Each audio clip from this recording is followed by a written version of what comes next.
So one of the things I particularly notice is if we think about the United Nations Sustainability Development Goals, I think increasingly they will become not just a nice to do, not something we think about as part of our CSR strategy, but actually they become a license to operate. And what I think is really wonderful about these goals is that it's such a balanced perspective, it's such a realistic perspective on the way that we need to act in business around the world. So it's not just about thinking around climate change, it's not just about thinking about life on the planet, in water, it's also about developing and delivering sustainable economics. It's also about making sure that we have gender equality, that we have access to justice, that we have access to the things that typically we take for granted in the UK. So the idea that actually sustainability is about all of those things, I think is really important.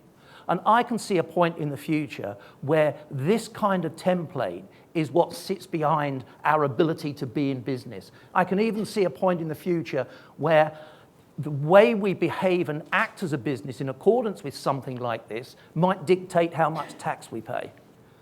So I think there's a really interesting notion about how business is going to change, how enterprises need to up their game in terms of sustainability.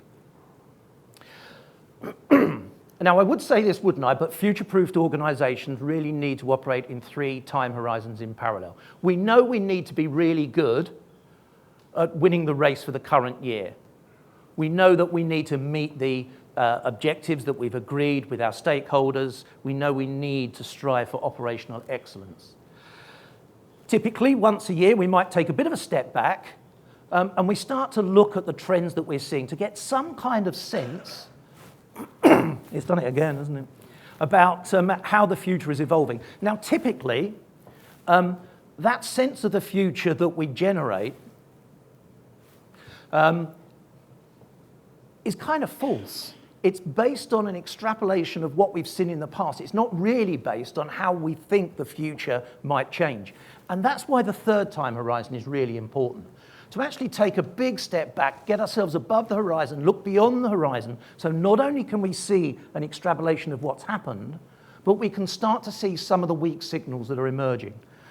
And that isn't so that we can put a single point on a graph in 3, 4, 5 years' time and say, that's going to be where we're heading, that's what we want to achieve. It's actually about saying there are a number of plausible futures because there's so much in the future that's outside of our control. There's so much complexity, so much dynamic change that it's difficult to make sense of it. So let's create a number of plausible futures and then think about our strategic approach, how resilient our strategies are, how flexible our strategies are. So we're not, in essence, putting all our eggs in one basket.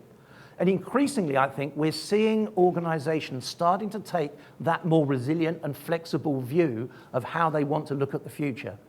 Now, there's clearly an inherent conflict there between the way that we need to go to market to explain how we're performing over the next 3, 6, 9, 12 months, and the reality of our uncertain future. And I guess that's why we have good relationships with our investors and with the marketplace. What's really interesting, I think, is that notwithstanding the current situation at the political level, governments have this same interesting conflict about thinking what's important right now and what's going to be important in 10, 15 years' time. And if you think about it, it's for the same reason. So we want, as enterprises, to ensure that our investors feel confident in us about the return that we're going to make on their investment. So what we do is we come up with a way of communicating with our stakeholders, with our shareholders, and we give them a nice, warm and fluffy feeling. And actually, that's what political parties try and do as well at the end of each electoral cycle. They put their marketing campaign together and try to sell their ideas. So a lot of enterprises, a lot of people in enterprises, and a lot of people in politics are kind of not quite so invested in the longer term future. There are people inside both those types of organizations that are really interesting, and there's some really cool work, believe it or not, that does happen at the governmental level in the UK about the future. But it never sees the light of day because of the political palatability of some of those messages. But it's really important, I think, that our organizations do operate across these 3 timeframes. By the way, we'll start off trying to have any questions that you might have as we go through. If we get a bit compressed the time, then maybe we'll defer that idea and have kind of a more general Q&A at the end. So what I want to do now is just take you through 10 or 12 critical drivers that I see are starting to impact our view of the future. They're kind of changed themes, I suppose, as much as drivers. But the first is this idea of consumption and production, and the fact that we're really trying to bring those two together. We don't want to manufacture more than we actually need because of the inherent waste that there is in that. So the idea of the circular economy, of sustainability, of innovating to zero, of working out what it is we can do differently in our manufacturing processes to ensure that we minimize waste. And intriguingly, this idea of localized production as well, and I'll talk a bit more about how some of the new technologies coming along will help us do that. But I think there's a really powerful view here that we need to change the way that we make stuff. The second one that I want to talk about, which is going to appear, there we go, is the idea that energy and our concern for the environment are coming together. And when you look at the projections about how much more energy we're going to need in the future, we're going to have to do that by also paying very close attention to the environment, to biodiversity, and to the way that we actually produce the energy that we need. There are some projections that we might need 4 times as much electricity than we're generating right now within 30 years. So if you think about the controversy there is in terms of switching from fossil fuels to other sources of energy right now, that situation, that need, is going to grow exponentially as we go into the future. And the same is true of some of our other resources. Water requirement up 40%, food up 35%. So all of those things, the production of food, the production of energy, has to be done whilst we pay attention to biodiversity on the planet. And it's really quite interesting, the power of kind of lay TV programs, so David Attenborough and the plastics in the ocean. The idea at the moment that biodiversity and the threat to agriculture because of disease in bees is really, it's really coming up the agenda. And it's critically important we do that, because if we get those things wrong, then, not wanting to sound quite too dramatic, it begins to challenge whether humanity has a future on the planet. The other thing that, of course, we're seeing is evolving economics, and I heard someone mention the bricks and clicks idea. So, the notion that business is not the same anymore. It doesn't rely on real estate. It doesn't rely on having, a fixed place where you go to work. This is starting to cause us really big issues. Is it fair, the amount of tax that big tech companies pay compared to those maybe that pay some kind of business rate, and they also pay other taxes because they've got properties on the high street? We're also seeing different sectors coming together. It's everything as a service nowadays. We'll talk a little bit later about why that is. So our business models are evolving. There are hundreds of digital currencies right now. And I learned last week there are 1,000 digital currencies that have been and gone. So the idea that digital currencies is just a bit of a flash in the pan, I think, is probably wrong. The experience with Bitcoin is really quite interesting, because it almost became a kind of an investor's toy, a speculator's toy, rather than a pure digital currency. But there was a lot of people seeing a lot of value in the use of the technology in that way. And there's also this idea of scarcity versus abundance. So what I mean by that is, typically in the past, where we've created market space for our products and services, we've wanted all of that market. We wanted to make sure that we win every time against the competition. There's a kind of I want it, but you can't have it. But maybe the technologies that we're seeing now give us the opportunity to move to a more abundant mindset, to actually think that if we're able to create products and services for everyone, then that's okay. And I think that changes our mindset. The notion of co-opetition, I think, sits in there as well. That it's okay to expand markets and to look at business opportunities, and then fight with everyone else to take our share of it. This is where I think I'm absolutely fascinated in this area of human enhancement. It's kind of where magic and science begin to blur together.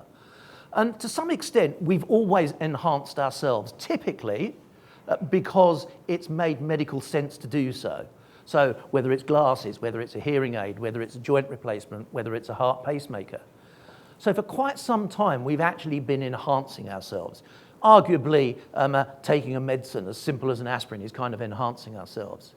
But what happens when the technologies become available to allow us to do that out of choice? Perhaps we want to change some aspect of our appearance. Perhaps we want to be able to be awake and functional at work for 24 hours a day. Perhaps we want to, as a student, go to the student bar but then study all night and still pass the exams. I'm led to believe that some students are already taking substances to help them do that. So there's this really interesting array of new technologies. You know, how do we engineer our own biology? How do we use 3D printed prosthetics? There are already people that are actually have different length prosthetic legs depending upon what they're doing. And this idea that we're moving towards a position where we'll be able to interface with a digital device, that we'll be able to potentially upload our brains, upload our thoughts, potentially share our dreams through an external device with other people. You see what I mean about, you know, science and magic blurring. But it's really important to realize that the stuff that I'm talking about here, it isn't this made up stuff that I referred to earlier on. There are experiments going on right now around the world about how we do that, how we capture what's inside our heads and put it on some kind of external device. Part of the research from that is actually understanding how the brain works and helping clinicians think about brain diseases. But we're also now taking that into another field, which is, you know, how can we control external devices with our minds? How can we actually upload what we know to some kind of external device? I just think what that potentially means for education and training. What if I never have to go on a training course again because someone else has downloaded that knowledge from their head onto a device and all I need to do is upload it into mine? So there's a quest for new lifestyle solutions as well. We kind of, we want everything personalized. We want it now. We want technologies that allow us to have multi-sensory experiences.